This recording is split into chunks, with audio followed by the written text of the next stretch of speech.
ไม่อีกแล้วเด้อพ่อแม่พี่น้องเปิดไม่อีกแล้วเด้อบอกเลยว่าดินจัดสรรแบ่งขายของพวกเขา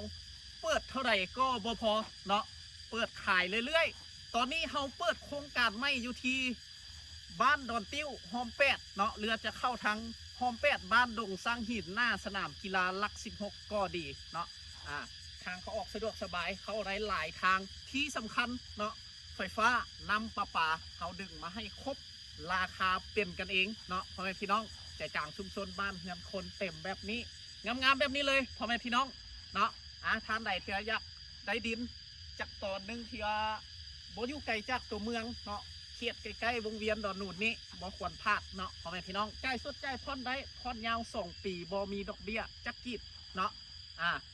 นอกนั้นยังมีของแถมอีกหลากหลายรายการรอท่าพ่อแม่พี่น้องอยู่บอกว่าจะเป็นกงเตอร์ไฟฟ้ากงเตอร์น้ำประปาเนาะเสาหลักหัวดินจี้ซีมังแล้วก็ยังมีอีกหลากหลายรายการเนาะทานใดมีแผนอยากได้ดินเชียดนี้บ่ควรพลาดเนาะ